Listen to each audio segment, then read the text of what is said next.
Alright, Pride and Joy, obviously by Stevie Ray Vaughan.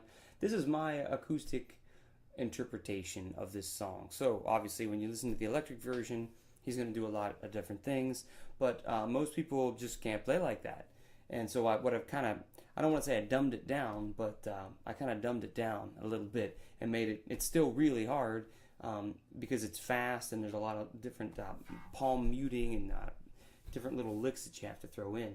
So anyway, let's get started. Right off the bat, we've got the introductory lick where he kind of slides the second finger to the 5th fret and he hits 2 open E's at the same time, like this. And then he's going to take that second finger to the 8th fret and put the first finger down on the 7th fret, and then we're going to do this one again.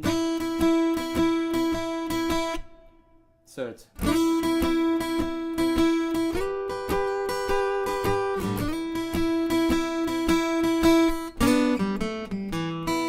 now I kind of put this little lick in there. I'm sorry. So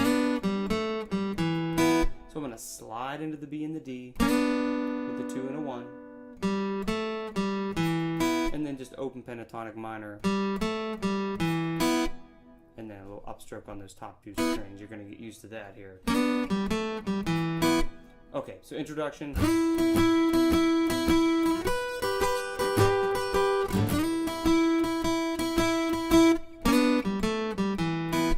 Okay, now when it gets into the main figure of the tune, he's basically doing this.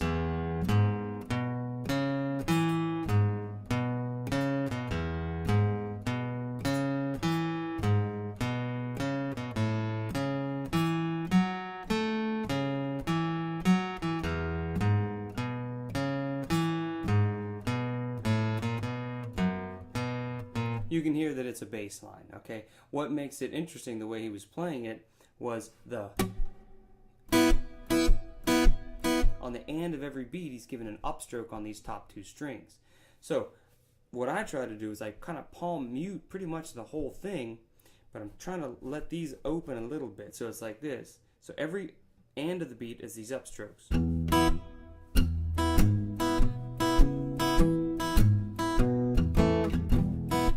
We'll talk about that in a minute, but here's the main figure.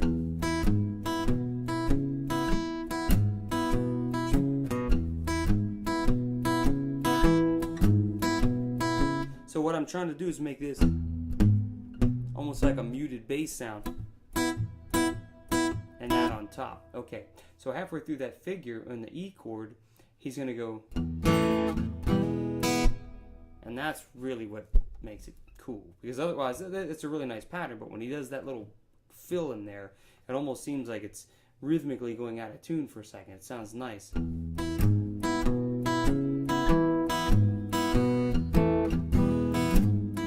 So what you do is you put your first finger as a bit of an A over an E, and then you put the E chord, hammer on that G sharp. Actually, you can hammer on the whole thing. That's what makes it cool. So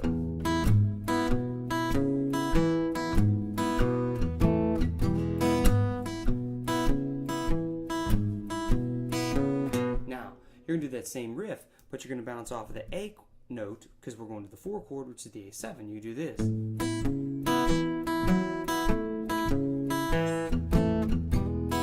you can go do that riff to turn you back around to the E.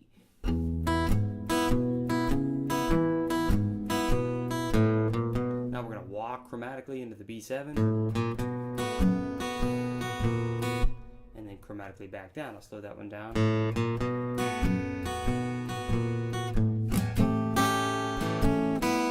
And that's A7. And you'll hear these little kind of things like that in there where I put those X's. It's just stylistic. I mean, it's really an aggressive, bluesy kind of play. If that's tough for you, just kind of read what I've got there.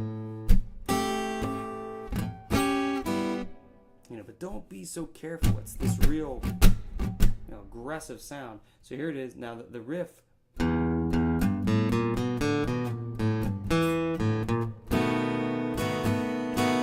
Measure 15.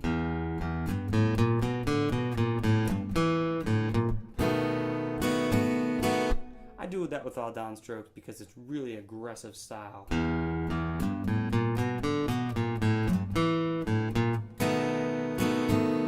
Okay, so I'm going to play the whole thing from the intro, and that's basically the intro there, and slow it down for you, so like this. You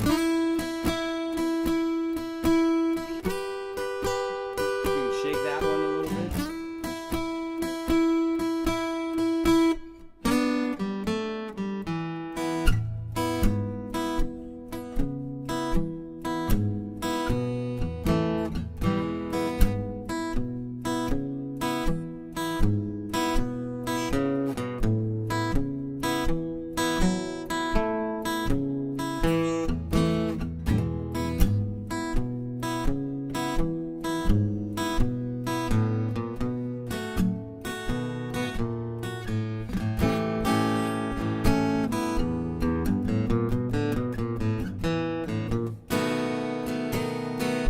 Incidentally, in measure 15, we've got some triplets, so it's you should know what they are by now, but I'll just reiterate. It's eighth note triplets. So for every beat, you've got, you know, can say strawberry, strawberry, 1 triplet, 2 triplet, 3 triplet, 4 triplet, versus the eighth note, 1 and 2 and 3 and 4, and 1 triplet, 2 triplet, 3 triplet, 4 triplet, 1 and 2 and 3.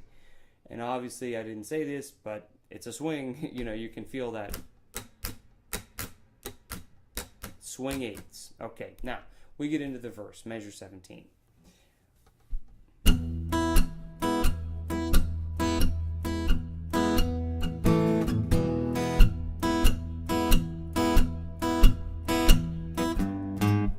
So all that is an E chord, but you can see there's a lot of palm muting, there's an aggressive down pick, and then an upstroke on those higher strings. Then that turnaround. Now walk into A, G sharp to G to G sharp, and then I'm sorry, where's that? A7.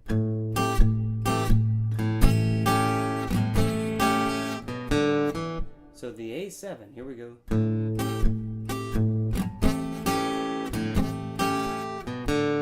Another thing which makes his Stevie Ray Vaughan's playing so interesting is because when he stops singing the line, he'll put like a little fill on the guitar there to fill that space. So and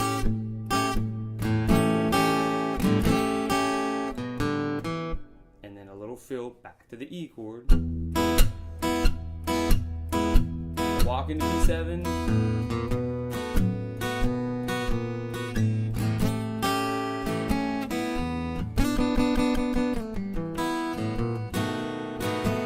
I made this turnaround fill, measure 27, different than the first one. Just variation, little. And I use a 2 and a 1, triplets. And then the 2 finger shoots back down. And the B7. Okay, so now I'm going to play the verse slowly.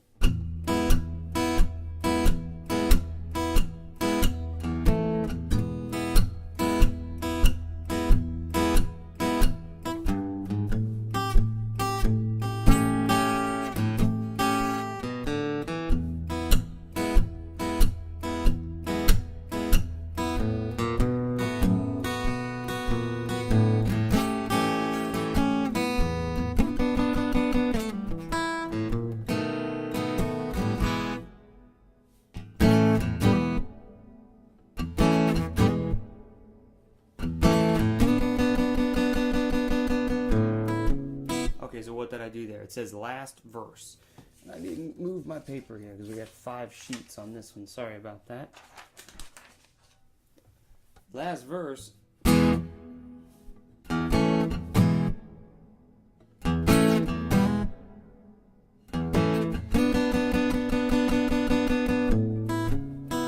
So it's the same form, but he's going to put those stops in there, make it really powerful, you know.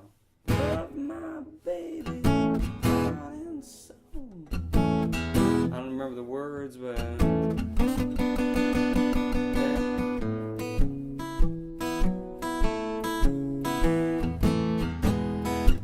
all the same.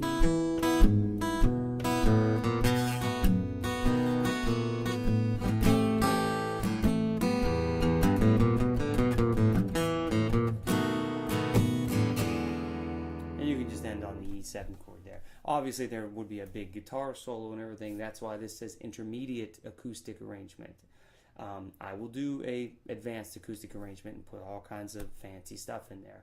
But this is for the person who's not quite ready to go down the neck and do all the different things, but you are ready to challenge yourself to play some of this more aggressive, the real guitar players, what they're going to be doing. So Pride and Joy, this is my interpretation on an acoustic arrangement of the song. Later on, like I said, I'll give you one that has more lead work in it. So hope that was helpful, and please look at the GP6 file, slow it down, play along with it, print the PDF out and play along with it as well. It is a little bit complicated, and there's a lot of aggressive palm muting, so try to get the style of the song in there as well. So, all right, enjoy. I'll see you in the next video. Thanks for watching.